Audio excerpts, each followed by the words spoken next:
Europe 1 Soir Week-end.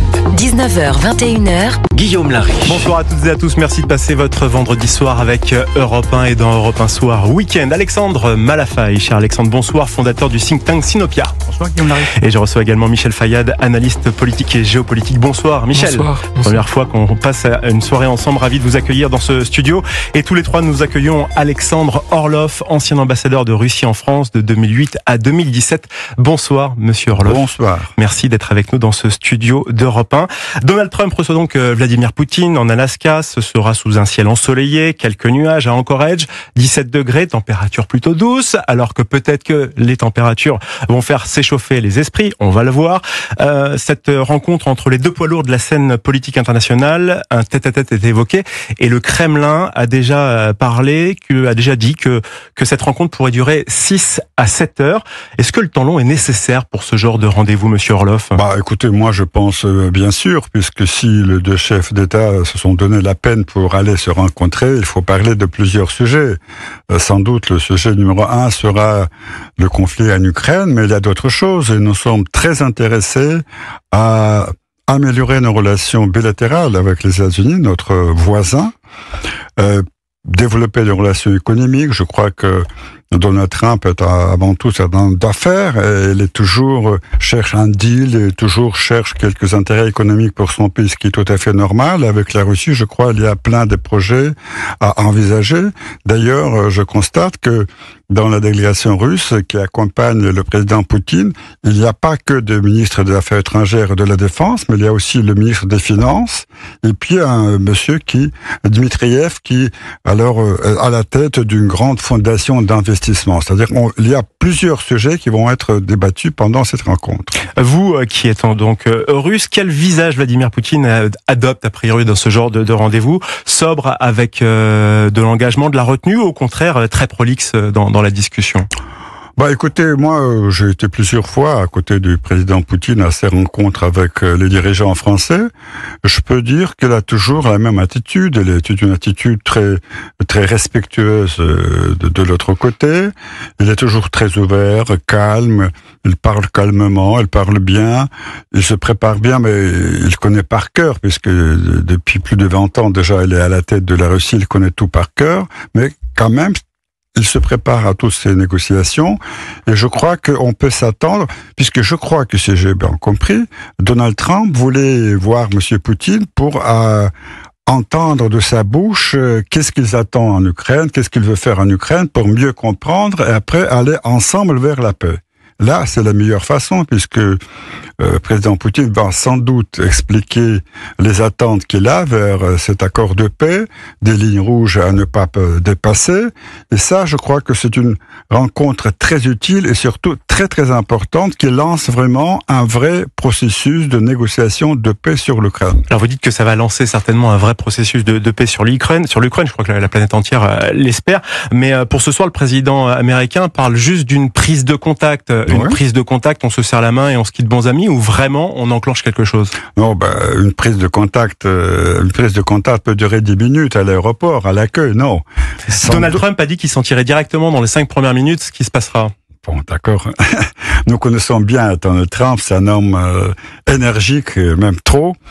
Mais je crois qu'ils ont des choses à se dire et je suis sûr que les négociations qu'ils vont avoir vont durer quand même plusieurs heures. Donald Trump a eu de bonnes paroles pour Vladimir Poutine. C'est un homme intelligent, il fait ça depuis longtemps, moi aussi. Nous sommes présidents, nous nous entendons bien. C'est ce qu'a donc déclaré le président américain. Est-ce que Vladimir Poutine est sensible aux compliments, à la flagornerie ? Non, c'est pas quelqu'un qui est très sensible aux compliments. Mais bien sûr, c'est toujours agréable de les entendre. C'est un homme fier quand même. C'est un homme très fier, très très fier, et surtout un homme qui est déjà au pouvoir depuis plus de 20 ans, elle connaît tous les rouages.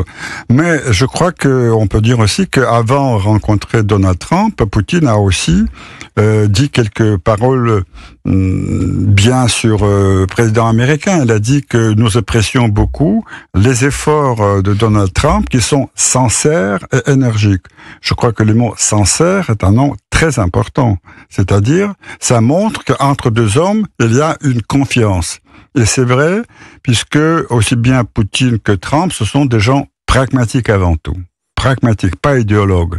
Ceux qui donnent la possibilité de s'entendre sur des choses importantes. Bien sûr, Trump peut pas parler pour l'Ukraine, mais je crois que comme les États-Unis, pas Trump, mais les néoconservateurs de Obama et de Biden ont lancé toute cette opération contre la Russie, c'est avec les Américains qu'il faut commencer à se découdre. Alexandre Orloff vous a arboré une chemise avec les couleurs de la Russie, Oui. votre pays qui est siglé dessus. C'est important, ce sentiment patriote, de le montrer, de le crier haut et fort? Écoutez, moi je suis patriote, j'ai jamais caché ça. J'ai servi mon pays depuis 46 ans en carrière diplomatique et j'ai pris cette chemise justement pour cette occasion. D'abord, ça montre ma fierté de mon pays. Et puis, alors, aujourd'hui, les États-Unis et la Russie sont à l'honneur. Je pense que c'était une bonne occasion de rappeler. Et en tant que fier patriote russe, vous êtes pour un traité de paix, une solution à ce conflit? Bien sûr, bien sûr. La guerre. Vous partagez l'avis de Vladimir Poutine, de ce qu'il souhaite, à savoir les différentes régions qui reviennent dans les bras de la Russie? Bien sûr. Écoutez, là, il faudrait revenir quand même à l'historique de ce conflit qui n'est pas trop loin. Tout a commencé en 2014 par le coup d'État à Kiev qui était organisé avec l'aide des Américains. Après, alors les forces ultranationalistes qui sont venues au pouvoir à Kiev ont lancé une attaque contre les Russes et russophones qui ont organisé 2 référendums. Un référendum en Crimée et l'autre en même temps au Donbass. Et avec les mêmes résultats. Les gens qui habitaient là-bas, essentiellement des Russes et des russophones, se sont prononcés pour leur rattachement à la mère patrie, comme ils disaient. Alors, dans le cas de la Crimée, Poutine a dit, d'accord, je vous ai entendu, elle a eu le rattachement de la Crimée. Pour Donbass, malheureusement, il a dit, je vous ai entendu, mais je vous laisse faire au sein de l'Ukraine. Alors, après ces référendums, les autorités de Kiev ont lancé une opération antiterroriste contre les gens de Donbass. Ils ont commencé à agresser leur propre population. Cette guerre a duré quand même 8 ans. Il y a eu des accords de Minsk, mais malheureusement, elles n'ont jamais été respectés. On reproche souvent au président russe de pas suivre et justement de s'accorder par rapport aux choix qui ont été faits et ce qui ont été négociés. Ah non, c'est bien le contraire. C'est bien le contraire, parce que les accords de Minsk prévoyaient une certaine autonomie pour la région de Donbass. Une autonomie tout d'abord culturelle, linguistique et économique. Rien n'a été fait de la part des autorités de Kiev. Et puis finalement, Poutine a dit, bon, j'ai pas d'autre solution pour venir en aide aux miens, c'est de lancer cette opération militaire. C'est comme ça que se passait. Maintenant, il va expliquer. Alors maintenant, justement, les gens qui habitent ces 4 régions limitrophes de la Russie, qui étaient toujours des terres russes, puisque vous savez que l'Ukraine, le problème, c'est que l'Ukraine n'a jamais été un État-nation. Et les frontières qu'il a retrouvées en 1992, au moment de la disparition de l'Union soviétique, c'était les frontières administratives d'un seul pays. Comme aujourd'hui en France, il y a des régions avec des frontières qui ne veulent rien dire. C'était la même chose au sein de l'Union soviétique. Et je me souviens très bien que le président de l'époque, Boris Yeltsin, a dit au président ukrainien Kravchuk, écoute, c'est très bien, je reconnais votre indépendance, mais quand même, la Crimée, c'est le nôtre et il faudrait corriger les frontières. Kravchuk a dit non, Yeltsin n'est pas allé plus loin. Et c'est aujourd'hui que Poutine fait le travail qui aurait dû être fait il y a 30 ans. Concernant Monsieur Orloff, Alexandre Orloff, je reprécise, ouais, ancien ambassadeur de Russie en France de 2008 à 2017, merci de répondre aux questions d'Europe 1 Soir Week-end. Concernant justement, avant toute trêve, Vladimir Poutine l'a répété, il souhaite la reconnaissance des territoires que la Russie occupe, on en a 4 en l'occurrence. Partant de ce principe et sachant que l'Ukraine ne veut pas, comment Vladimir Poutine pourrait adoucir sa position ou comment pouvons-nous avancer puisque chacun reste a priori campé sur sa position? Moi je pense que un jour c'est Donald Trump qui a donné la réponse à Zelensky. Il a dit, ou bien vous perdez aujourd'hui 20% de votre territoire, ou bien si la guerre continue, vous allez perdre tout. Donc vous êtes en train de me dire que s'il donne les 20% du territoire, l'Ukraine est assurée pendant les 50 ou 100 prochaines années qu'il n'y aura pas de nouvelle guerre? Ah non, bien sûr, bien sûr. D'ailleurs, Vladimir Poutine a formulé cette demande il y a 1 an déjà, au mois de juin dernier. Il a dit que si les Ukrainiens se retirent eux-mêmes de territoire de ces 4 régions, la guerre s'arrête tout de suite. Ils n'ont pas voulu. Mais si vous voulez, je crois que pour régler le problème avec l'Ukraine, il faut que l'Ukraine ne représente plus une menace pour la Russie. Pourquoi une menace? Puisque, on le voit, l'Ukraine a utilisé par les Occidentaux, les Américains de Biden et puis par l'OTAN, comme une sorte de tête de pont contre la Russie. Et là, nous voulons être rassurés que l'Ukraine, après avoir signé l'accord de paix, ne représente plus cette menace pour nous.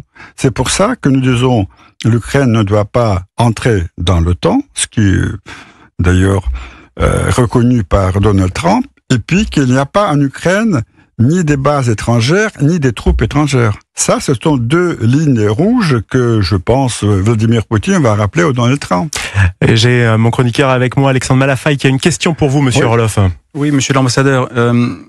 Cette opération militaire spéciale n'est pas un franc succès sur un plan militaire, parce que 3 ans et demi plus tard, on est toujours en guerre. Une question courte, mais pourquoi est-ce que, dans ce cadre-là, les Russes bombardent les villes ? Qui est un affrontement sur le front, ça paraît normal, c'est une guerre. Mais quel est le sens des bombardements sur des civils? Il y a plein d'images qui choquent. D'ailleurs, certaines ont choqué même Donald Trump. À quoi ça sert de faire ça? Écoutez, les Russes ne bombardent pas des civils. Mais s'ils bombardent des villes, c'est pour détruire les industries d'armement. Mais quand il s'agit d'habitation, d'immeubles d'habitation, oui, comme on a vu les il y a images. toujours des Dommages collatéraux. Voilà, dommages collatéraux. Mais les civils ne sont pas visés. D'ailleurs, je peux vous dire que tous les jours, nos villes frontalières reçoivent aussi des drones, des bombes ukrainiennes contre les civils. Comme à Rostov hier. Et alors, je peux vous dire que ce qui me vraiment me choque, qu'en France, on parle jamais des morts civiles en Russie. Jamais comme elles n'existaient pas. Mais chaque fois que Zelensky commence... On en parle aussi, on les cite aussi. Ah non, mais peut-être vous, mais j'ai jamais vu dans les journaux français. Et c'est pour ça, à la guerre comme à la guerre. Et nous allons aller, si alors l'Ukraine n'accepte pas les conditions que nous avons présentées, nous allons aller jusqu'au bout. Et une deuxième question concernant ce qui va se passer cette nuit, dont on espère le meilleur. Qu'est-ce qui peut faire dire que finalement ces négociations, ces discussions seront un succès ou qu'elles seront un échec? Quels seront les marqueurs de succès ou les marqueurs d'échec? Écoutez, moi je pense qu'il ne faut pas avoir d'illusions. On ne peut pas régler tous ces problèmes en une seule rencontre. Cette rencontre, c'est vraiment le début du processus qui va aboutir à l'accord de paix. Mais ce qui est important, s'il y a la poursuite des discussions entre nous et les Américains, ça prouvera que c'était une réussite. L'ancien ambassadeur de Russie en France, Alexandre Orloff, est avec nous ce soir dans Europe 1 Soir, week-end 19h26. Michel Fayad a une question pour vous, monsieur l'ambassadeur. En fait, à l'époque de Gorbatchev, et Gorbatchev aussi avait dit qu'il voulait récupérer une partie de l'Ukraine. J'ai lu ça dans son propre livre. Et il y a des documents déclassifiés qui montrent qu'à l'époque de Gorbatchev, James Baker, qui était le secrétaire d'État américain, avait promis aussi à Gorbatchev que l'OTAN ne s'élargirait pas à l'Est. Oui, là, vous êtes en train de confondre 2 choses. D'abord, Gorbatchev, c'était le président de l'Union soviétique.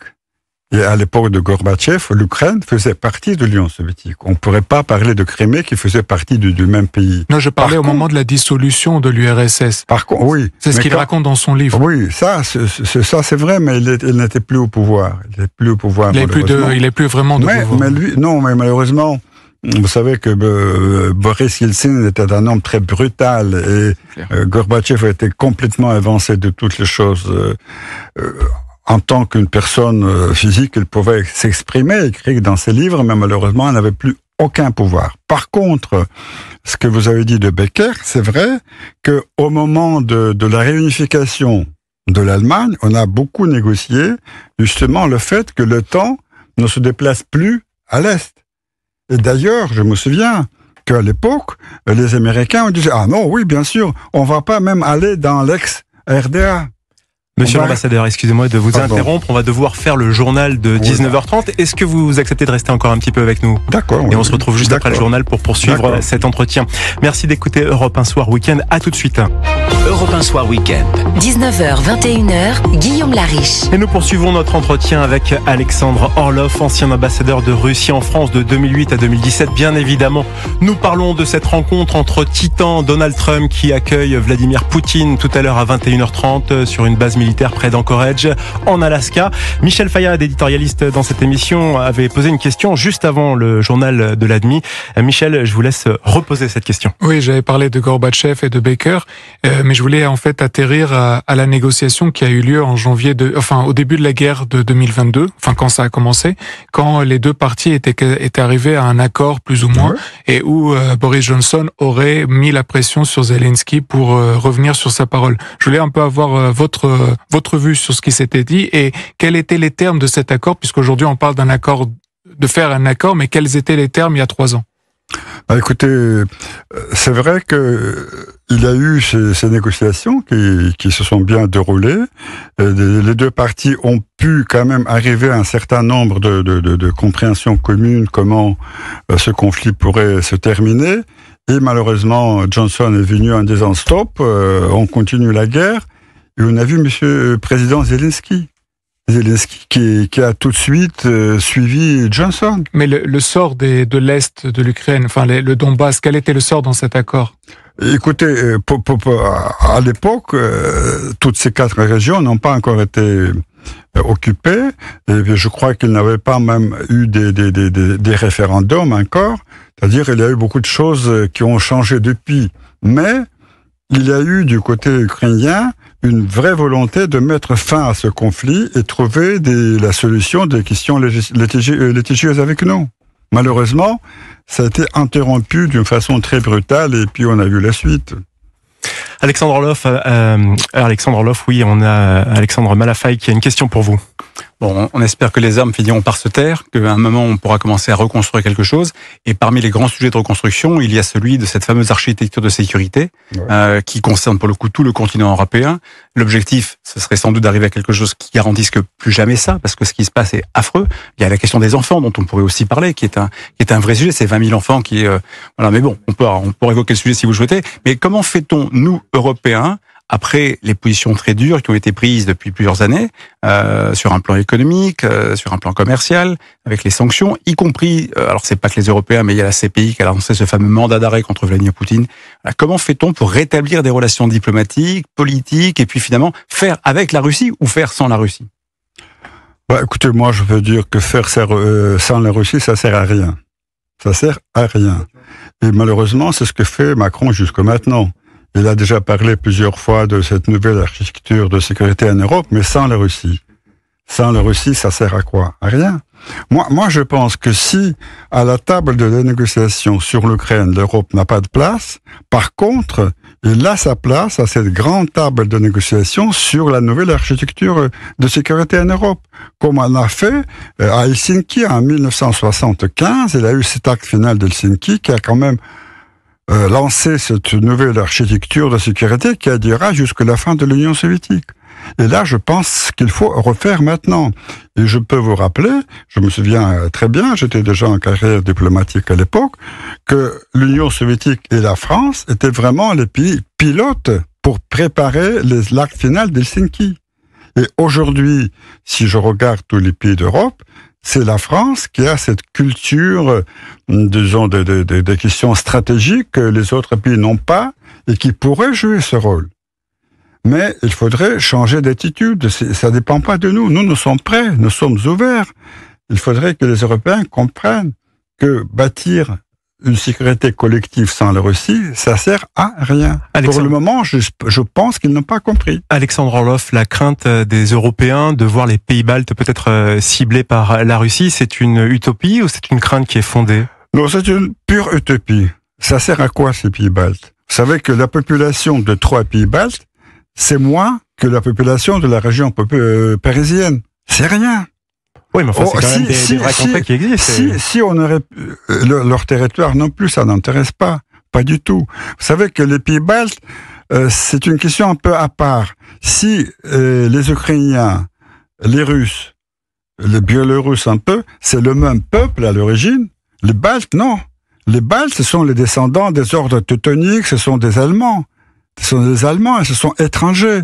Bon, il y a eu, disons, dans l'histoire de l'Union soviétique, le fait qu'ils ont été rattachés avant la guerre, mais ils ne faisaient pas partie de ces tribus slaves qui ont fondé la Russie. C'est pour ça qu'on n'a aucun intérêt à les occuper. Si Poutine avait cette intention, il l'aurait fait depuis longtemps. Donc ça, on pourra avoir l'engagement éventuellement. Non, bien sûr, bien sûr. Alexandre Orlov, une dernière question. Alexandre Orlov, ancien ambassadeur de Russie en France. Pas de document officiel, juste une conférence de presse. Rapidement, on peut s'attendre à quoi? Bien sûr, mais écoutez, comme c'est la première rencontre et il y a beaucoup de sujets qui vont être discutés, on peut rien signer à l'instant. L'important, c'est on peut espérer une fin de la guerre avant la fin de l'année? On peut. Si de deux côtés on travaille et si les Ukrainiens font aussi les efforts pour ça, on peut le faire. Vous pensez que les Ukrainiens peuvent avoir une manière, un levier pour pouvoir éventuellement défendre leurs terres ou tout doit placer? Écoutez, moi je pense que les leviers sont entre les mains des Américains. Parce que les Ukrainiens dépendent à 100% des Américains. Si les Américains disent à Zelensky stop, on finit la guerre, il le fait. Mais je peux vous dire donc que ça, c'est de la faute des Américains? Lors de la dernière rencontre entre deux délégations à Istanbul, il y a un mois à peu près, nous avons proposé aux Ukrainiens de créer 3 groupes de travail politique, militaire, humanitaire pour préparer cet accord de paix. Ils n'ont pas répondu. Ça montre que ça nous laisse, disons, des questions. Est-ce qu'ils veulent vraiment aller vers la paix ou ils veulent faire de la communication comme ils le font tout le temps? Merci beaucoup Alexandre Orlov d'avoir répondu aux questions d'Europe 1 Soir Week-end. Merci à vous. On va suivre bien évidemment de façon très attentionnée cette rencontre. Je pense que vous aussi. Et on aura certainement l'occasion de se reparler de ça dans les prochains jours, les prochaines semaines. Merci beaucoup. Monsieur l'ambassadeur. Europe 1 Soir Week-end, 19h38. Europe 1 Soir Week-end. 19h, 21h. Guillaume Lariche. 20h13, vendredi soir, Europe 1 Soir Week-end. Elliot Maman, journaliste. Bonsoir Elliot. Également avec nous Michel Taube, éditorialiste politique et directeur de la publication d'Opinion Internationale. Bonsoir Michel. Bonsoir. Toute première fois que je vous rencontre, je suis ravi de vous accueillir dans ce studio. C'est réciproque. Merci à vous. Et ensemble tous les trois, nous recevons Frédéric Ancel, docteur en géopolitique et auteur de La guerre mondiale n'aura pas lieu chez Odile Jacob. Bonsoir Frédéric Ancel et merci de votre présence dans ce studio. Donald Trump estime à 25% de chance le risque d'échec de cette rencontre qui va débuter dans 1h15 maintenant à Anchorage en Alaska. Trump qui reçoit Poutine pour parler cessez-le-feu, arrêt des combats ou alors peut-être de rien du tout, c'est ce qu'on va voir avec vous. Donald Trump qui estime à 25% le risque d'échec de cette rencontre. Frédéric Ancel, quand on connaît le personnage, il faut plutôt voir le verre plein, 3 chances sur 4 de succès, ou au contraire le verre vide avec une chance sur 4 de déception. Il faut surtout se souvenir qu'il y a un an, c'était 0%, parce que Trump avait annoncé en pleine campagne électorale, je parle de la 3e, donc qui lui a permis d'obtenir pour la 2e fois la présidence, il avait annoncé Ourbi et Torbi à plusieurs reprises qu'en 24 heures, il pouvait faire cesser la guerre et que tout se passerait bien par la suite. Donc, alors il en a rabattu un petit peu parce que ces derniers mois et ces dernières semaines en particulier, il a considéré lui-même que Poutine s'était littéralement moqué de lui et qu'il prenait un temps beaucoup trop conséquent pour accepter tout ce que le même Trump lui avait proposé. Parce que depuis son accession au pouvoir en janvier dernier, objectivement, Trump a proposé énormément à Poutine, c'est même le moins qu'on puisse dire, pour qu'il accepte enfin, Poutine bien évidemment, un cessez-le-feu. Donc là, les 25 ou les 75, je ne sais pas, on a affaire à quelqu'un qui est quand même assez fantasque sur le plan rhétorique, sur le plan discursif, donc je ne suis pas certain que ça signifie quelque chose de rationnellement établi dans sa tête. J'aimerais savoir comment on arrive à se faire croiser deux parallèles quand on a un idéologue, Poutine, et puis également un économiste, Trump. Comment ils peuvent se retrouver? Comment ça peut converger cette réunion? Alors, question centrale. Vous avez raison de dire que l'un entretient des représentations qui sont primordialement idéologiques. Au fond, l'économie, ça l'intéresse pas, Poutine. Et la population peut bien souffrir des sanctions. Lui, de toute façon, personnellement, n'en souffrira bien évidemment pas. C'est toujours le cas dans les États autoritaires. Et son rêve, c'est la reconstitution de l'Empire Catherine II. C'est pas un PIB de temps.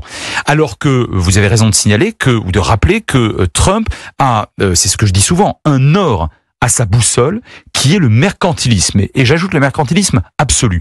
Pour lui, à la fin des fins, l'objectif, c'est de pouvoir refaire du business, et de manière très très importante, de grande ampleur, avec la Russie.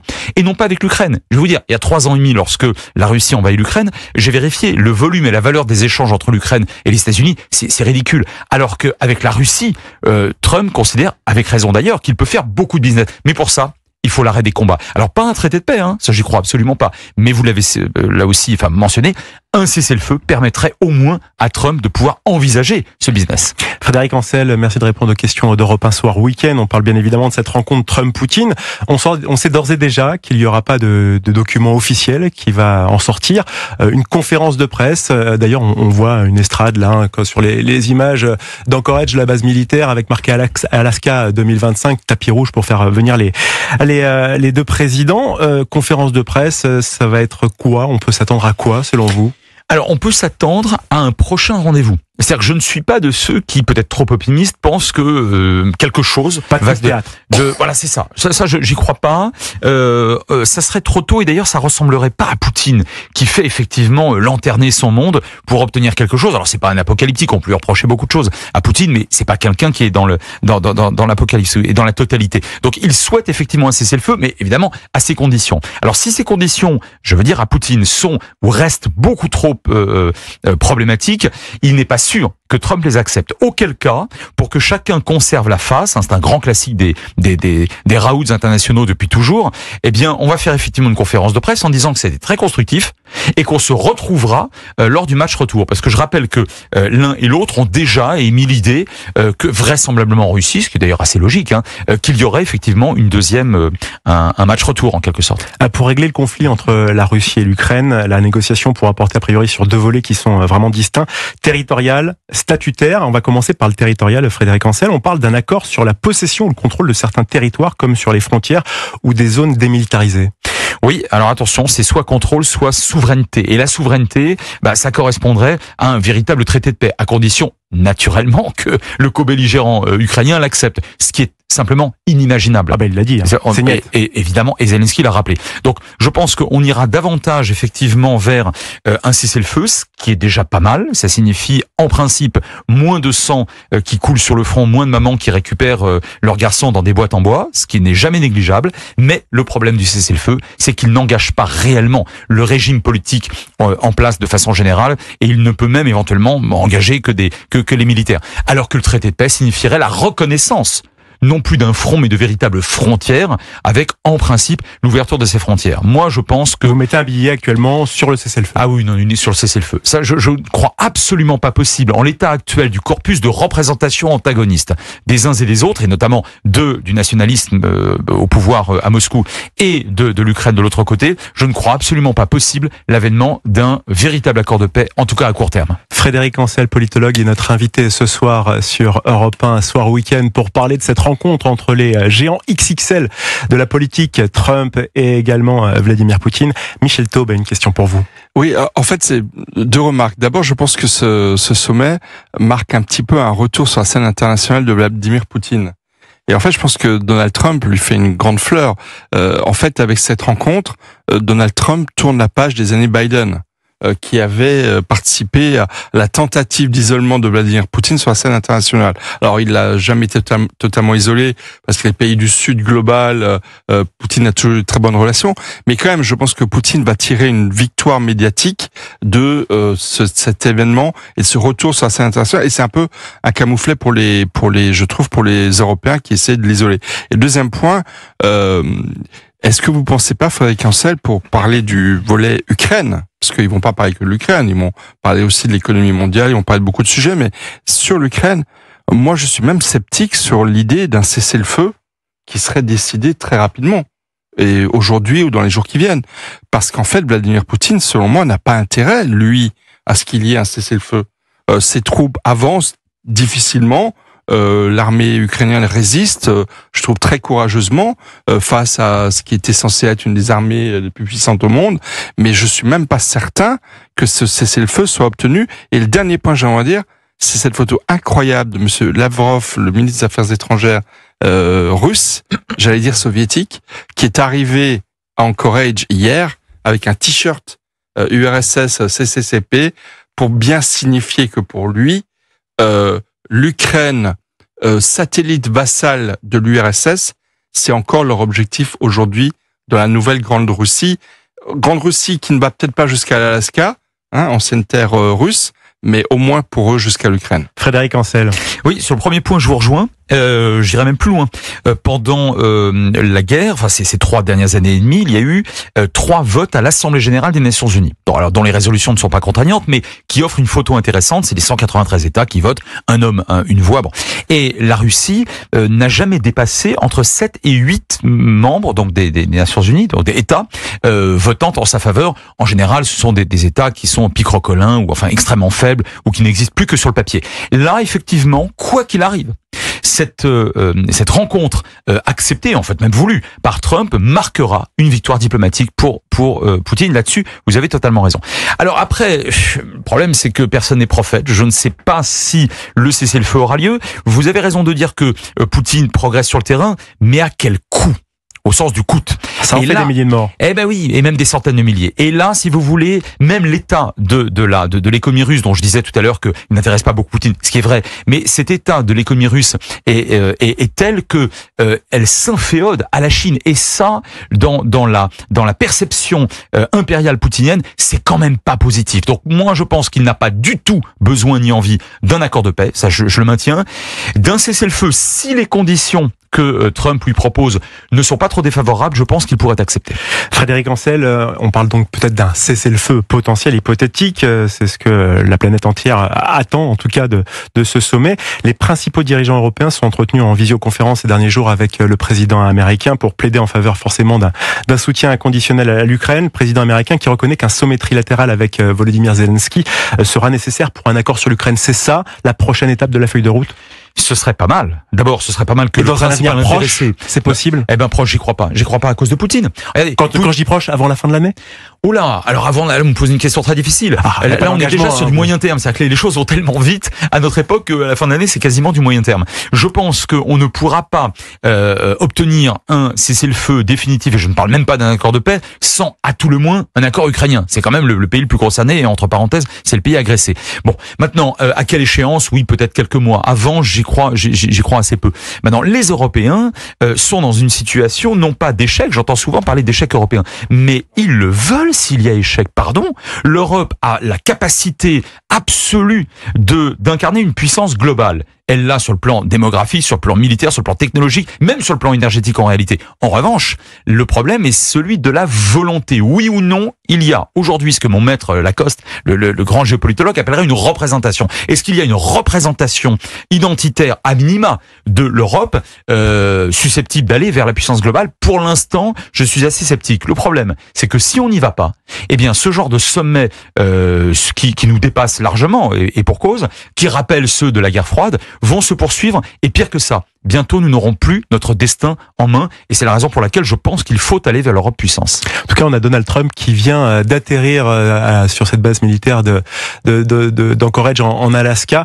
Elliot Maman, vous aviez une question pour notre politologue Frédéric Ancel qui répond aux questions d'Europe 1 ce soir. Absolument, Donald Trump a affirmé à Bloomberg cet après-midi que selon ses calculs, il suffirait que le cours du pétrole baisse d'encore $10 pour que la Russie se retrouve contrainte d'accepter les exigences qui seraient formulées par la partie américaine. Quels pourraient être les moyens d'action de Donald Trump sur cette question-là? Pensez-vous qu'il pourrait renforcer les sanctions secondaires, comme il l'a déjà fait par exemple sur l'Inde, en faisant passer les tarifs douaniers de l'Inde de 25 à 50%? Ou le revirement pro-ukrainien de Donald Trump pourrait-il aller jusqu'à le satisfaire, jusqu'à le pousser à faire artificiellement baisser le cours du pétrole grâce à la production américaine en faisant une espèce de concurrence déloyale? Qu'est-ce que vous pensez de ces diverses initiatives, de ces diverses hypothèses qui percent l'agenda médiatique? Alors c'est une bonne question, et là encore je pense que Trump joue dans son couloir de nage en quelque sorte, dans sa zone de confort économique, mais il raisonne en économiste, il ne raisonne pas en idéologue. Que Poutine perde encore beaucoup d'argent lié à un pétrole, enfin à un brut qui est déjà extrêmement faible d'ailleurs, qu'il vend à des prix cassés, moins qu'on puisse dire, à l'Inde et à la Chine, ses faux amis ou ses faux alliés, comme ça que je les appelle, ça oui c'est tout à fait possible, et l'économie russe souffrira encore plus. L'objectif de Poutine n'en demeurera pas moins la recapitalisation création de l'empire ou d'un empire, comme il le dit d'ailleurs lui-même depuis très longtemps. Donc je ne suis pas certain que ce soit aussi efficace que cela. Et puis d'ailleurs, d'un point de vue strictement mécanique, on se souvient que les sanctions sur d'autres pays, alors évidemment, c'était d'autres schémas, hein, mais sur l'Irak naguère, sur l'Iran en ce moment et sur beaucoup d'autres États comme Cuba ou la Corée du Nord, ça marche pas mécaniquement. En tout cas, c'est pas mécaniquement une manœuvre qui permet de casser la volonté d'un dictateur en place. Voilà, c'est ça que je voulais vous dire. Dernier mot, néanmoins, ça reste quand même une épée de Damoclès qui n'est pas négligeable. Parce que Trump, il y a un an, tressé des lauriers, ne faisait que ça à Monsieur Poutine. Il le fait plus. Il a été quand même échaudé. Là, actuellement, on se rend compte qu'il y a ce sentiment de fierté chez le président russe de pouvoir être reconnu vraiment de façon très présente sur la scène internationale et d'être l'homme le plus en lumière. Vous nous dites que au niveau économie, il y a a priori pas de levier. Est-ce que justement une mise à l'écart complète pourrait être un levier et pourrait jouer sur ce sentiment d'obligation de vouloir exister? Sans doute, mais ce n'est pas possible, parce que la Chine, même si je l'appelle, et je pense que je n'ai pas tort en disant cela, un faux allié, la Chine n'abandonnera pas diplomatiquement, énergétiquement, diplomatiquement, son partenaire russe. L'Inde n'a jamais mis tous ses œufs dans le même panier depuis son indépendance en 47. Donc l'Inde continuera à faire du business avec la Russie, avec l'Occident et avec les États-Unis, etc. Après, vous avez, alors ce que vous avez appelé le Sud global tout à l'heure, qui pour moi est un concept qui n'a absolument aucune espèce de valeur et de réalité, mais dans lequel néanmoins vous avez, une vingtaine d'États qui quand même, sur le plan au moins diplomatique, continueront à vouloir rester proches de Moscou. Voilà, mais je garderai surtout la Chine, qui aujourd'hui est la deuxième grande puissance mondiale de manière assez incontestable, et la Chine, puisque son objectif est de redevenir à ses yeux, donc de devenir, si vous préférez, la première puissance mondiale devant les États-Unis, elle a besoin de ce partenariat avec la Russie, donc elle n'abandonnera pas Poutine. Europe 1 Soir Week-end avec Frédéric Ancel, politologue. Monsieur Ancel, pas de levier économique. Le gros levier, quel étendard, quel drapeau peut agiter Trump pour pouvoir justement peut-être faire réfléchir un peu Vladimir Poutine? Davantage de carottes que de bâtons. Parce que jusqu'à présent, on parle de bâtons. Et en réalité, Poutine, lui, accepterait un accord à des conditions, on y revient, territoriales, qui sont bien évidemment totalement inacceptables pour l'Ukraine et d'ailleurs en droit international. Et ils devront céder. Alors en tout cas, ils devront en céder une partie, malheureusement pour l'Ukraine, ça j'en suis convaincu. Mais peut-être aussi d'autres conditions plus identitaires, puisque je rappelle que depuis 3 ans et demi, Poutine évoque beaucoup moins l'OTAN que les, entre guillemets, nazis au pouvoir en Ukraine. Et en fait, ce qui lui fait très peur, c'est la porosité démocratique de l'Ukraine, comme la porosité démocratique en provenance de Géorgie à la fin des années 2000 lui faisait très peur, et d'autres révolutions qu'on a appelées de velours, orange, peu importe. Et c'est ça, et là, si vous voulez, on n'est plus sur du territorial. Et je pense que Trump, qui lui se fiche manifestement du caractère démocratique ou pas d'un certain nombre de régimes, là encore, on l'a vu à maintes reprises, pourrait abandonner littéralement, non pas tant l'Ukraine en soi, mais sa véritable souveraineté via notamment Monsieur Zelensky. Frédéric Ancel, on va devoir faire le journal de la nuit. Est-ce que vous acceptez encore de rester quelques minutes avec nous pour poursuivre et terminer cette conversation? Si c'est quelques minutes. 5-6 minutes, ça marche. Bon, à tout de suite sur Europe 1, le journal permanent d'Adrien Spiteri, c'est tout de suite. Europe 1 Soir Week-end. 19h, 21h, Guillaume Lariche. Et on va voir le timing, 20h30, 21h30, donc dans moins d'une heure, Vladimir Poutine sera reçu par Donald Trump sur cette base militaire d'Anchorage. Trump qui vient d'arriver à Anchorage, son avion Air Force One s'est posé. On poursuit encore quelques minutes notre entretien avec Frédéric Ancel qui nous fait l'amitié de rester avec nous encore quelques minutes. Le taxi attend, mais il va patienter encore quelques minutes. Michel Taube, vous avez une question pour Frédéric Ancel? Oui, moi je pense que dans l'hypothèse où le sommet n'aboutit pas, même pas à un cessez-le-feu, parce que je suis absolument convaincu que Poutine a une logique militaire et militaro-industrielle dans sa vision de cette crise. Moi je pense que, est-ce que vous ne craignez pas que Trump va complètement se braquer et est capable en fait de sortir lui perdant de ce sommet, dans lequel finalement il s'est beaucoup exposé, Donald Trump. Et je rappelle aussi qu'il est dans une course de vitesse pour obtenir le prix Nobel de la paix le 10 octobre prochain. Et c'est pas de la rigolade.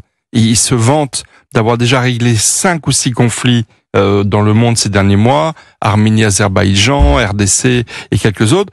Et donc si Poutine ne le satisfait pas, il risque de perdre la crédibilité. Donc, est-ce que finalement ce sommet très médiatique n'est pas finalement un effet éphémère qui pourrait amener à une radicalisation très forte de Trump, vexé et plus que cela par un Poutine qui tracerait sa route de continuer sa conquête militaire? Alors, il est clair que Monsieur Trump n'a pas beaucoup de surmoi, que c'est quelqu'un dont l'ego est absolument surdimensionné. Bon, c'est souvent le cas chez les chefs d'État. Et sans faire de la psychologie à 2 euros, c'est quelqu'un qui effectivement se vexe assez rapidement et qu'il pense. Et là, pour le coup, on revient sur quelque chose de très, j'allais dire, de très objectif, sur l'autoroute de la rationalité, qui pense avoir fait déjà beaucoup en faveur de Vladimir Poutine, la Russie. Et là, je pense que c'est assez incontestable. On parlait tout à l'heure des concessions. Alors, si vous voulez, par une espèce de pirouette, je vous répondrai en évoquant Poutine.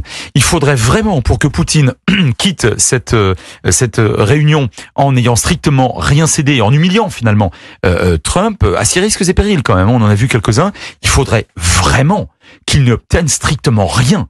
Or, je n'y crois pas. Encore une fois, Trump a démontré une véritable souplesse, et notamment pour la raison que vous avez bien dite, c'est-à-dire qu'il souhaite avoir, entre autres, le prix Nobel de la paix et certainement d'autres types de distinctions. Donc, je ne pense pas à un échec total. Ne serait-ce d'ailleurs que parce que les deux ont besoin de ressortir la tête haute. Alors, vous allez me dire, oui, mais ce Poutine pourrait très bien revenir vers son opinion publique en disant, eh ben voilà, j'ai rien obtenu pour la peine, on va continuer la guerre.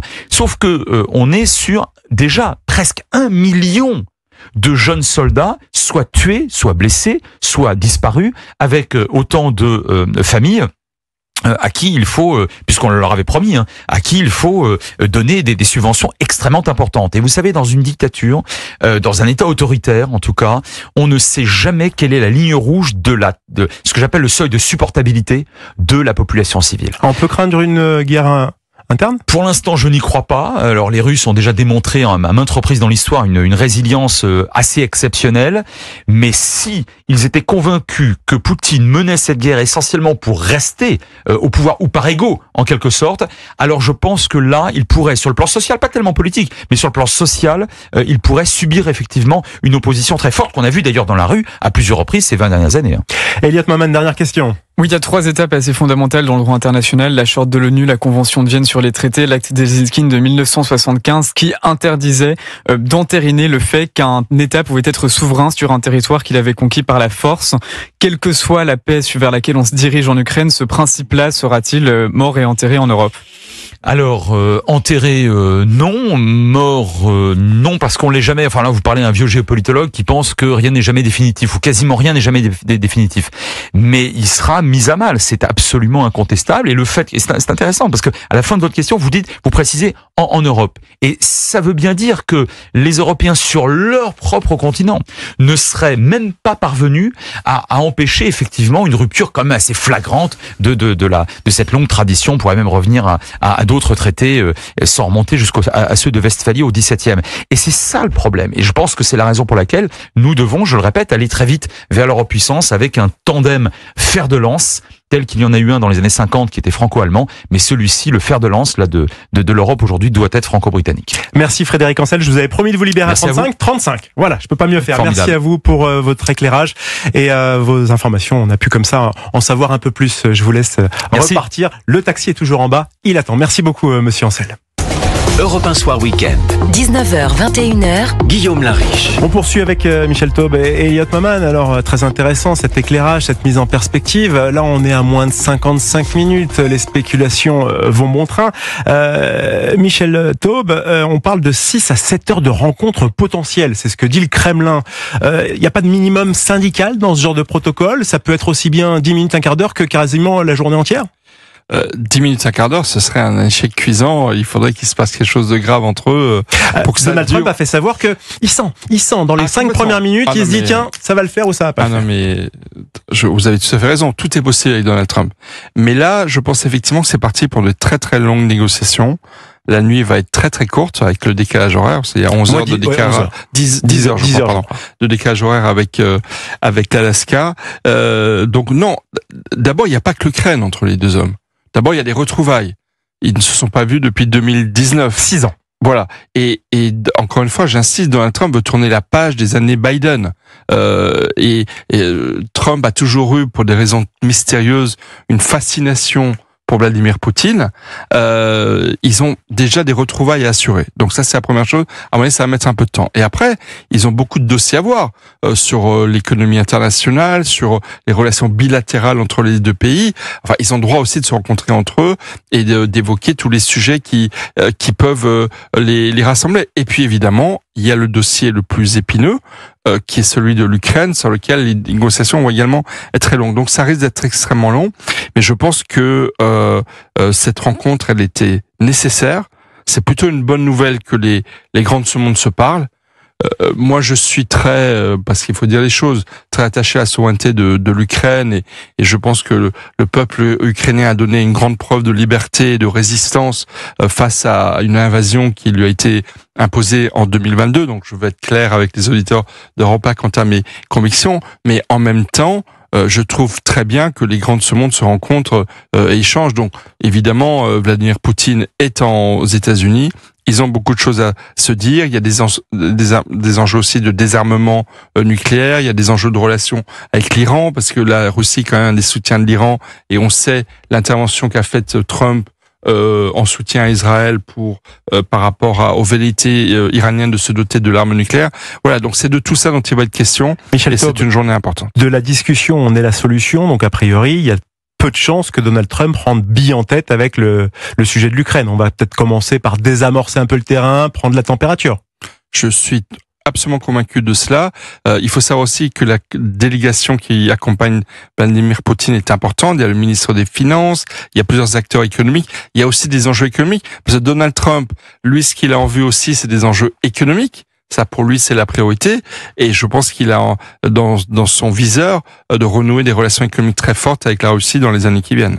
Europe 1 soir week-end, vendredi soir 20h38. Elliot Maman, vous, quand vous entendez ça, quand vous attendez à cette réunion qui va se jouer dans, un petit peu plus de 50 minutes, vous vous attendez à quelque chose, qu'il en sorte quelque chose, ou au contraire, vous pensez que c'est perdu d'avance? Alors écoutez, Donald Trump a été assez clair. Il a dit qu'il pourrait éventuellement discuter de notions économiques, d'un éventuel renforcement des liens économiques au cours de cette première discussion, mais que en réalité, le véritable propos de cette première rencontre était surtout de dresser une forme de terrain pour la deuxième rencontre qui, dit-il, devrait également se passer en Alaska et qui cette fois-ci inclurait la partie ukrainienne et qui dès lors pourrait également concerner des questions territoriales. Donc en réalité, la partie américaine est assez claire quant au fait que cette rencontre n'aboutira pas à des décisions absolument majeures sur le terrain. Et d'ailleurs, Michel Taube, en effet, je suis entièrement d'accord avec l'analyse de contact, de comme l'a annoncé Donald Trump. Exactement. C'est une prise de contact. C'est une prise de contact et plusieurs précisions. La frappe en Iran a en effet particulièrement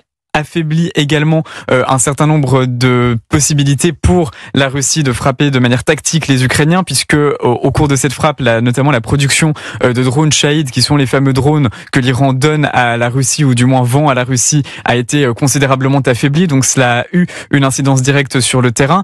Et en réalité, je pense que Donald Trump est un peu tiraillé entre deux de ses sentiments, entre deux de ses convictions sur sa considération de la nation ukrainienne, parce que en un sens, il croit beaucoup à la civilisation, aux aires civilisationnelles, dans une conception un peu à la Huntington.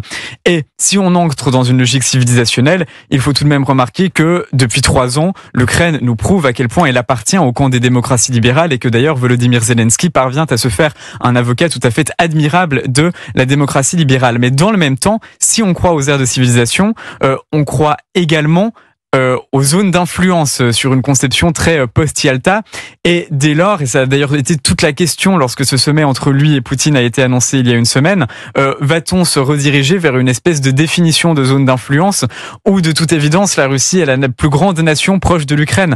J'espère qu'il aura compris qu'en réalité, il y a une incompatibilité entre la conviction selon laquelle l'Ukraine appartient aux valeurs de la démocratie libérale au camp occidental et la possibilité de céder l'Ukraine à une zone d'influence russe, mais je pense qu'il va véritablement être tiraillé entre ces deux conviction assez fondamentale chez lui jusqu'au bout, quand bien même est-il tout de même tenu par une base au Congrès qui est beaucoup plus pro-ukrainienne qu'on ne le dit. Il n'y a pas eu une bascule chez les Républicains. Les Républicains restent fondamentalement attachés à l'interventionnisme américain et estiment d'ailleurs que défendre l'Ukraine, c'est aussi défendre les intérêts américains. Elliot Maman, Michel Taube, j'aimerais qu'on reparle de l'Europe qui semble mise de côté. Comme nous le disait Frédéric Ancel, pas d'échec forcément pour l'Europe par rapport à ça, mais par contre, on peut pas dire qu'on est encore une fois à la table des négociations. On est peut-être On a pu parler, chuchoter à l'oreille de Trump, c'était il y a quelques jours par visioconférence.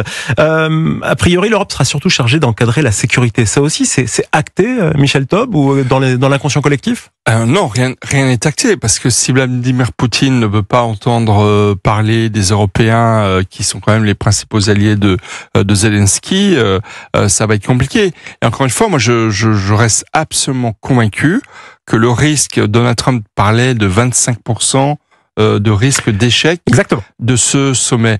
Mais moi je pense que ces 25%, il faut les considérer de près, parce qu'encore une fois, je pense que si Trump dit à Poutine tout à l'heure, bon, maintenant, on ouvre un deuxième chapitre, demain, dans une semaine, dans 3 jours, on fait venir Zelensky et les Européens pour discuter des modalités pratiques d'un cessez-le-feu qui pourrait être mis en place. Est-ce que Vladimir Poutine va l'accepter? Est-ce que Vladimir Poutine va accepter de discuter avec Zelensky et les Européens et les Américains de concrètement la mise en place d'un cessez-le-feu et de garantie par les Européens ou la communauté internationale que ce cessez-le-feu serait respecté? C'est pas gagné du tout. Moi, je reste intimement convaincu que Vladimir Poutine veut continuer à affaiblir de mois en mois la résistance ukrainienne. Il est vrai que l'Ukraine a des difficultés sur le plan militaire. Donc pour vous, c'est vraiment jouer la montre. Là, il est là pour faire le show, mais il va pas se passer quelque chose. Pour obtenir une forme de reconnaissance internationale, un retour de Poutine sur la scène internationale. Je rappelle que les Européens ont essayé de l'isoler au maximum et qu'à ce titre, c'est un échec pour les Européens que Trump ait invité Poutine sur le sol américain. Je parle même pas des poursuites pénales internationales de la CPI, de la Cour pénale internationale contre Vladimir Poutine, dont les États-Unis s'en foutent. Excusez-moi, on a compris. Voilà, excusez-moi la formule. Parce que les États-Unis ne reconnaissent pas la CPI. Mais non, pour Poutine, ce sera une victoire. Mais effectivement, je pense qu'il veut peut-être gagner du temps, parce que sur le terrain, il veut continuer, à mon avis, à avancer, même s'il a du mal, mais les troupes russes avancent un peu. Et donc, je pense que ces 25% de risque d'échec, il faut les envisager également. Elliot Maman, vous partagez? Oui, mais dans le même temps, il faut tout de même reconnaître que, en cas de négociation, l'Ukraine ne serait pas nécessairement en position de force. D'ailleurs, du fait de la responsabilité notamment des alliés occidentaux, de Joe Biden et de l'Union européenne, qui ont longtemps tardé à doter l'Ukraine d'armes qui seraient susceptibles pour le pays de véritablement peser en cas de négociation face à Vladimir Poutine et face à la Russie. Mais à l'heure actuelle, la progression, la percée russe dans le Donbass menace tout de même les dernières fortifications de l'armée ukrainienne, selon ses propres dires. Donc, elle n'est pas exactement dans une situation tout à fait adorable en vue d'éventuelles négociations. Et par ailleurs, la difficulté est que Donald Trump a tout de même une vision très transactionnelle de la diplomatie et que si véritablement l'Ukraine devait siéger à une table de négociation avec la Russie, on se demande bien quel pouvoir transactionnel aurait-elle, puisque les alliés occidentaux l'ont empêché de détenir quelques portions du territoire russe qu'elle pourrait ensuite faire peser en cas de négociation territoriale avec la Russie précisément. Et je vais devoir vous couper, c'est très intéressant. On fait le journal et on poursuit cette grande discussion autour de ce rendez-vous Trump-Poutine. Europe 1 Soir Week-end. 19h, 21h, Guillaume Lariche. 20h47, toujours entouré d'Elliot Maman et de Michel Taube. On poursuit encore comme ça quelques minutes sur ce grand rendez-vous historique, et je pèse mes mots, attendu entre Donald Trump et Vladimir Poutine à Anchorage. Le président américain est arrivé en Alaska. L'arrivée de Poutine semble d'être le cas d'une minute à l'autre, on va le voir. En tout cas, Elliot Maman, à moins de 3/4 d'heure de ce rendez-vous entre ces deux poids lourds de la scène politique internationale. L'Europe, son pouvoir d'influence, on en est où? Existe ou n'existe pas? Je pense qu'à défaut d'avoir un véritable pouvoir d'influence sur le terrain, l'Europe dispose d'un pouvoir de nuisance, pardonnez-moi. On a bien vu par exemple que on peut être le petit moustique qui vient embêter. C'est un peu ça. À l'origine, Donald Trump n'avait pas nécessairement envie de poser des limites à sa rencontre avec Vladimir Poutine ce vendredi, mais c'est véritablement à la suite de la rencontre virtuelle entre les divers Européens réunis à l'initiative de Friedrich Merz et Donald Trump qu'il a concédé le fait qu'il ne fallait pas que des discussions territoriales sur la question ukrainienne aient lieu sans la partie ukrainienne. Donc c'est tout de même quelque chose que les Européens ont plus ou moins réussi à obtenir, mais concrètement sur le terrain, l'intégralité de l'aide, tant militaire que civile, envoyée par les États-Unis à l'Ukraine depuis le début de la guerre en 2022, équivaut à environ 200 milliards de dollars. L'intégralité de l'aide envoyée par l'intégralité des pays européens au cours de cette même période atteint difficilement les 100 milliards de dollars. Donc on comprend bien qu'il y a une asymétrie absolument fondamentale qui limite la capacité des Européens de véritablement imposer leur volonté. Et par ailleurs, les Européens se sont aussi pliés à certaines des exigences américaines. Par exemple, Joe Biden avait lui-même décidé qu'il ne fallait pas envoyer à l'Ukraine des missiles Patriot jusqu'à l'année 2024, missiles qui pourtant, pour faire le lien avec ce que je disais tout à l'heure, auraient pu permettre à l'Ukraine d'avoir une force sur le territoire russe qu'elle ensuite pourrait faire valoir en cas de négociation territoriale avec la Russie. Mais les Européens n'ont pas agi différemment, puisque l'Allemagne n'a pas livré de missiles Taurus à l'Ukraine avant la fin de l'année 2024, là aussi. Donc on voit bien qu'il y a quand même généralement un alignement entre les volontés de la diplomatie américaine et les pratiques de la diplomatie européenne. Michel Taube, j'ai une question là. Bien évidemment, on ne fait que le répéter. Le grand absent depuis plusieurs jours, ça va être Volodymyr Zelensky, qui voit potentiellement son pays comme ça, bon gré mal gré, qui va peut-être être éclaté en puzzle en fonction de ce qui va peut-être se dire aujourd'hui lors de cette rencontre entre Trump et Poutine. Le grand absent de cette prise de contact, comme l'appelle Trump, c'est donc Zelensky. Et alors que Donald Trump évoque un possible sommet avec le président ukrainien, c'est ce que dit Trump par la suite, si les discussions avancent. Est-ce que c'est une stratégie de médiation ou au protocole habituel, selon vous? D'abord, moi, je suis convaincu que Trump a le droit de rencontrer seul Vladimir Poutine. Entre Américains et Russes, ils ont le droit de se parler sans qu'il y ait des tiers présents. Moi, ça mais quand Donald Trump annonce que, quoi qu'il en soit, il y aura des terres qui vont partir... Non, ça, c'est la première chose que je veux dire. La deuxième, c'est qu'effectivement, sur le conflit lui-même entre l'Ukraine et la Russie, il est évidemment hors de question que les États-Unis décident seuls du sort de l'Ukraine. Et pour nuancer peut-être un tout petit peu ce qu'a dit Elliot Maman tout à l'heure, si je puis me permettre, je pense quand même que l'Europe, alors évidemment, a de grandes difficultés avec des divisions internes, avec une technocratie qui est extrêmement lente, une Madame von der Leyen qui n'a pas l'étoffe d'un chef d'État comme l'ont les dirigeants allemands, français, italiens, polonais. L'Europe quand même aide l'Ukraine à résister. D'ailleurs, l'Institut le mieux renseigné au monde, l'Institut de Kiel, vient d'expliquer que les financements que l'Europe apporte à l'Ukraine ont dépassé les financements des États-Unis depuis le déclenchement de la guerre en 2022. Donc l'Europe quand même existe, pas suffisamment, mais elle existe. Quant à Vladimir Poutine, c'est très simple. Si Zelensky, si l'Ukraine refuse l'accord que veut imposer Trump ou Poutine, s'ils s'entendent, il sera pas mis en œuvre. Donc la réalité, c'est que tout le monde a intérêt à ce qu'à un moment donné, on se retrouve autour d'une table, soit pour une solution à minima qui serait celle d'un cessez-le-feu opérationnel sur le terrain, soit peut-être plus tard un accord de paix définitif. Mais dernier point que je dois dire, c'est que de toute façon, si on veut sortir de cette sale guerre qui a commis des centaines de milliers de morts et de blessés, on l'évoquait tout à l'heure. 1 million, c'est considérable, une véritable boucherie qui a lieu encore aujourd'hui sous nos yeux. Si on veut en sortir, de toute façon, il faudra que l'Ukraine et la Russie acceptent l'une et l'autre des concessions qui seront très très difficiles. Ça ne sera pas possible autrement. Et donc j'espère que Trump mettra tout son poids pour pouvoir essayer d'en convaincre les deux parties et que rapidement ils se mettront autour d'une table. Elliot Maman, est-ce que Vladimir Poutine a encore le temps d'attendre? Est-ce que ça peut durer, s'enliser? On parle aussi souvent qu'une guerre parfois se finit pas, mais baisse d'intensité. Mais écoutez, Donald Trump estime en tout cas que l'économie russe est acculée, et c'est d'ailleurs pour cela que il est très disert quant au fait qu'il lui suffirait de parvenir à faire baisser encore davantage le cours du pétrole pour que l'économie russe ne puisse plus du tout financer le moindre effort de guerre en Ukraine.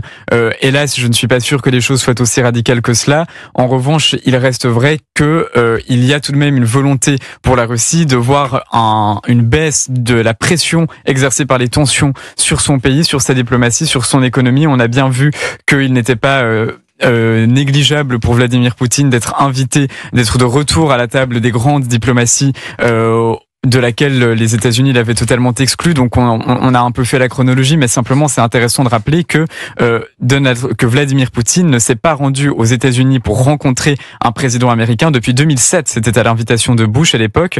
Il s'est rendu aux États-Unis depuis jusqu'en 2015 pour aller à l'Assemblée générale de l'ONU en septembre, mais il avait ensuite cessé d'aller. Donc il n'était plus jamais revenu sur le sol américain depuis 20 ans pour rencontrer un président et depuis plus de 10 ans pour aller à l'ONU, alors même que d'ailleurs quand on va à l'ONU, on n'est pas véritablement considéré comme étant sur le sol d'un pays.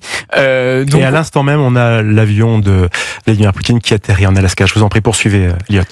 Donc c'est tout de même quelque chose pour lui qui compte, puisque c'est aussi une démonstration de son pouvoir normatif à l'échelle internationale, et alors même qu'un certain nombre de pays de cet ensemble impropre du Sud global que l'on évoquait tout à l'heure comptent notamment sur la supériorité économique de la Russie pour garantir un certain nombre de leurs demandes. Michel Taube, tout à l'heure vous disiez que vous trouviez ça tout à fait normal, et je partage aussi votre point de vue, à savoir que Donald Trump et Vladimir Poutine, deux chefs d'État comme ça, se rencontrent.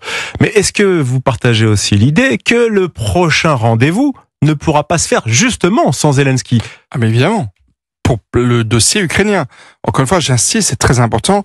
Vladimir Poutine et Donald Trump ont d'autres sujets que l'Ukraine à aborder. Encore une fois, c'est en ce sens que je disais aussi... Pour la next tape, l'étape d'après. Mais pour ce qui est du conflit ukrainien, évidemment, il ne peut pas y avoir de solution, ni de cessez-le-feu, sans la décision souveraine du peuple ukrainien par son représentant légal, qui est le président de la République ukrainienne, Volodymyr Zelensky. Et j'ajoute également les Européens. Rappelons quand même qu'il y a 2 jours, mercredi, il y a eu une réunion longue, très précise, entre les chefs d'État européens, dont Zelensky et Donald Trump, pour préparer ce sommet. Alors qu'une semaine avant, Donald Trump disait « je ne veux pas entendre parler des Européens ». Bon, il a un peu l'humeur changeante, et je pense que cette réunion, elle a été importante. Ça sera d'ailleurs, selon moi, un des points d'achoppement possibles de ce sommet d'aujourd'hui. Vladimir Poutine va-t-il accepter, si Trump veut l'obtenir, une réunion avec Zelensky et les Européens dans les jours qui viennent? Ça, à mon avis, c'est un des points clés sur lequel, à mon avis, Poutine ne voudra pas aller. Pourquoi? Parce qu'il faut quand même rappeler quels sont les objectifs de Poutine. Non seulement c'est l'invasion militaire et territoriale de l'Ukraine, mais c'est aussi, pour reprendre ces termes totalement scandaleux, la dénazification de l'Ukraine, c'est-à-dire la chute d'un régime démocratique, non seulement de Zelensky, mais d'un régime démocratique en Ukraine. Parce que Vladimir Poutine ne veut pas, dans sa zone de satellite, d'avoir de pays libres, libéral, etc. Donc, du coup, je pense que là, il y a un risque d'achoppement également, parce que Donald Trump veut une solution rapide. Moi, je pense que Vladimir Poutine n'y a pas tant intérêt que cela par rapport à son complexe militaro-industriel, par rapport au fait que sur le terrain, il avance un petit peu, pas beaucoup, mais un petit peu. Donc je pense qu'encore une fois, les risques d'enlisement de la discussion sont assez importants. Il ne faut pas non plus s'attendre à des miracles de ce sommet d'Anchorage en Alaska. Une dernière question pour vous, Elliot. Est-ce que justement un miracle peut survenir ce soir, ou alors a priori c'est déjà un coup d'épée dans l'eau d'avance? Écoutez, ce qui est d'abord compliqué, c'est peut-être quand même le comportement des dirigeants russes. On a évoqué tout à l'heure l'arrivée de Sergueï Lavrov avec un t-shirt qui évoquait l'URSS.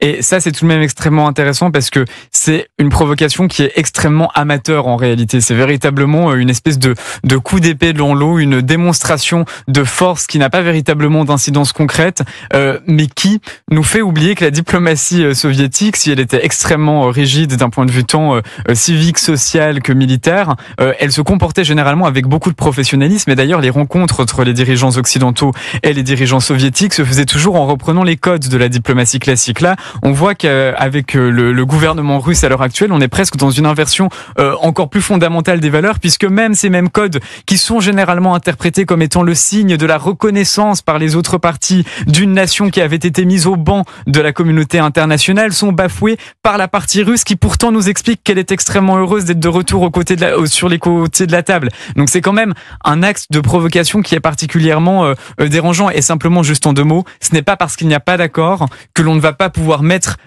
une espèce de sol sur un chemin de discussion qui pourrait tout de même avoir des conséquences vertueuses par la suite. Michel Taube, vraiment 10 secondes. 10 secondes. Au moment où Vladimir Poutine arrive sur le sol de l'Alaska, moi j'aimerais quand même rappeler que l'Alaska était russe jusqu'en 1875 et qu'elle a 67. Pardon, exactement. Et elle a été vendue pour 7 millions de dollars aux États-Unis. Donc, ils vont peut-être pouvoir se rappeler quelques mauvais souvenirs de l'histoire, mais quel symbole quand même que le président russe arrive sur une telle terre américaine et en plus sur une base militaire américaine. L'avion de Vladimir Poutine qui est en train de se parquer. Merci Elliot Maman, merci beaucoup Michel Taube d'avoir passé cette deuxième heure d'Europe 1 Soir Week-end.